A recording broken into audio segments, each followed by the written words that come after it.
novatos? Thanks again for tuning in to yet another video. Infamous here, coming at you live from San Jose, California. Let's go ahead and get on with the topic of today's ride.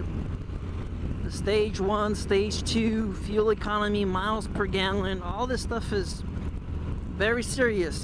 Someone like myself, who that rides to work, I know some of you guys only ride on the weekend, so maybe it's not so much important, but for some of us, fuel efficiency, fuel economy, it's a very important topic. Man, this road is so bumpy.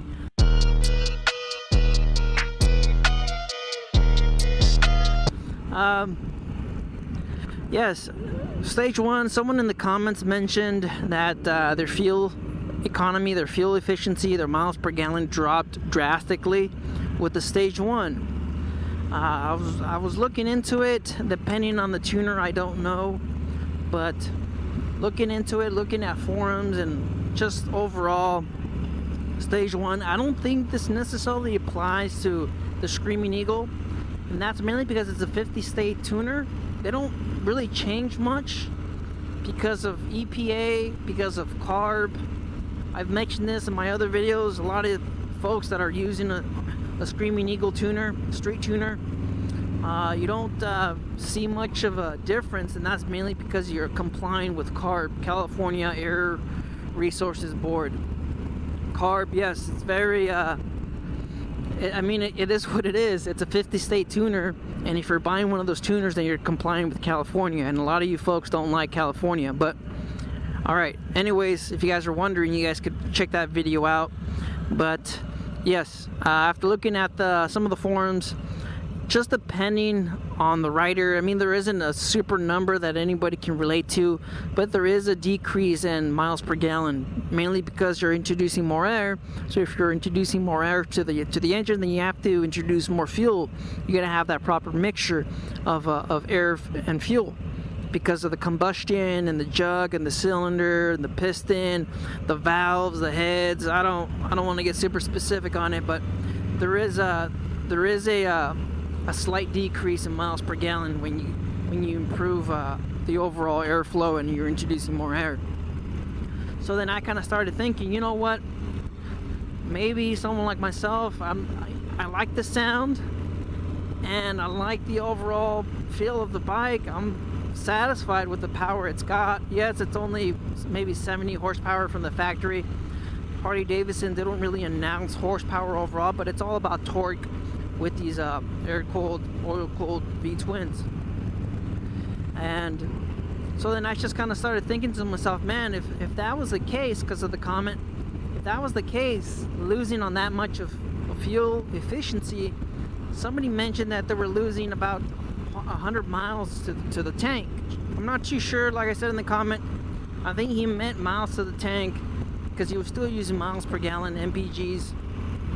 So I don't know 100%, but if I was losing that much on fuel economy, I'd probably be freaking out. But like I mentioned, some of you guys probably don't care. Some of you guys ride only on the weekends. So, but some of you guys that do ride to work, that would be a very serious matter to kind of think about. Because I started thinking, you know what, if that was the case, because I don't really write my miles per gallon. I don't calculate that or anything like that. I don't know. Like I said, I started modifying my bike within the week of owning my lowrider. Within the week, I already had my seat and I had my exhaust already changed. So I never really got to feel the bike in its stock format. I'd say maybe about 2 rides, riding from the dealership to the house, and then riding from the house to the credit union when I refinanced the bike, and that was probably the only times I felt the bike in its stock form, in its first form, like kind of like Frieza or Cell or Majin Buu. All right, so we're just waiting for the little light to kind of let us go. All right, so anyways, yeah, so then I kind of started wondering, can you guys share your own miles per gallon if you guys are calculating that sort of stuff? Are you guys taking notes? Are you guys seeing a difference? I'm pretty sure a lot of you guys, and like I said, it all kind of depends on the rider. Some of you guys, once you guys have that additional power. Some of you guys are going to be ripping and letting, really getting on it, very, on the throttle, very aggressive. Some of us, when we get to one of those lights, the stoplight, we start revving the crap out of the bike.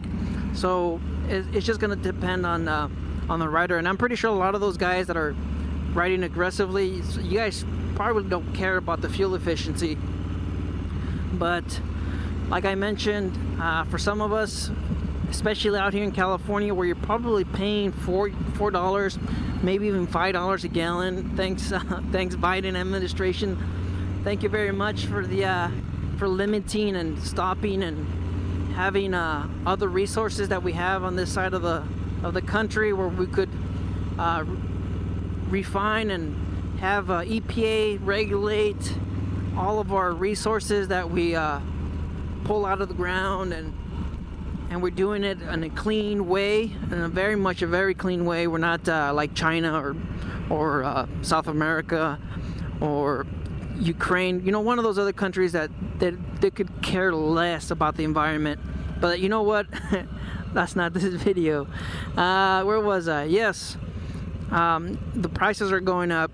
So $4, $5 a gallon, depending where you live. Here in California, you're looking at about, we're here in the Bay Area, you're looking at about $4. And I don't know if you guys saw the sign back there. It's about $4.10. And if you're doing 92, 93 octane, then you're looking at close to $4.50 per gallon. And ouch, that hurts.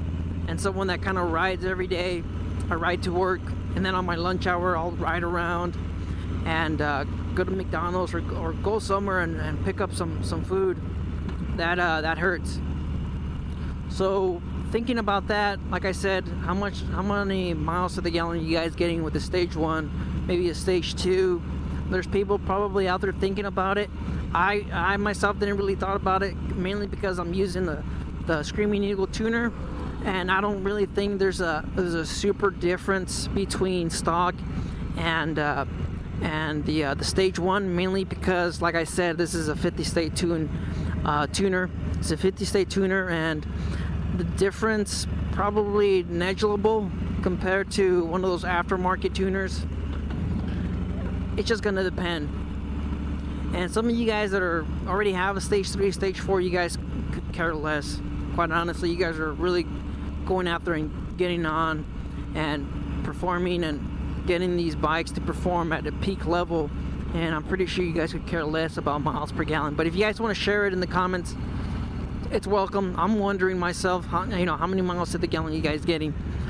And going back to the very first of the beginning of the video, once I consider that, would I think about changing it up? If I was very concerned about the miles per gallon, I would have just done slip-ons. That way it wouldn't have changed much. A lot of people, they tell you if you do slip-ons, you don't have to tune the bike. So you'll get that sound that a lot of people just want. Because let's be honest, these bikes sound like crap from the factory, from the dealership. You really have to put some pipes on these. And slip-ons, they're probably a lot more affordable than the full set. There's pipes, there's full pipes, and they'll run you about $1,500, $1,800. Some of those pipes and some of the slip-ons, they sound just as good, if not even better. They do have some really good sounding pipes, slip-ons, mufflers, and some of those can run you around $300, $200, depending on the brand, of course. And they sound just as good. They'll sound even better than the factory, and that have that overall sound and feel of a Harley-Davidson. And you don't have to tune it, so you don't have to worry about killing your miles per gallon. And like I said, like I mentioned, there is a factor. Typically, from what I've seen, like I said, it's just going to depend on the rider. Typically, you're losing at about maybe 3 miles to the gallon from the factory in a stage 1. If you know how to extend, how to increase your miles per gallon, then you know to shift at a lower RPM, not to push the bike, but of course these are Harley-Davidsons, and we love that sound, and we like to go fast sometimes, kind of like that. You know, just make it that's gonna kill your fuel economy right there. Just going a little aggressive. But anyways, question to you guys: would you guys still do your stage 1, stage 2, knowing that you're gonna kill your miles per gallon? There's been some folks even saying that they've probably lost about 5 miles. But like I said, this is just gonna depend on the rider, on how you ride, and if you're an aggressive rider, or if you're more of a kickback guy, kind of like myself. But even if it is 10 miles to the gallon that you're losing out on, that's still a big difference. That's gonna hurt. And this is a 5-gallon tank, so if those are the numbers you're looking at, you're losing out on 50 miles per tank. That's what you're gonna be losing out on. And from that comment, he was suggesting supposedly 100 miles. That's, I mean, that's, if that was the case, I would not do a stage 1. I would do slip-ons 100%. So you guys should leave your comments down below. Miles to gallon, what would be the number you guys would probably just consider slip-ons? Leave your comments, let me know what you guys think. I, for one, if that was the case, I'd consider slip-ons, and probably the air filter. Just the overall look, this is the Trask, the one that I have on my bike. It looks pretty awesome. Like I said in that video, it looks like on one of their Shaker hoods, one of those 69, 67, one of those old school muscle cars. They have the carburetor sticking up on top. They have that tall intake, maybe a dual carburetor setup, 4 barrels on each one. I'm not gonna get into it. I'm a muscle car fanatic. I've been looking at that stuff since a teenager. I already said all of this. You guys just stay out there, stay safe. Don't believe everything you read. Life's a risk. Get out there and ride. Later.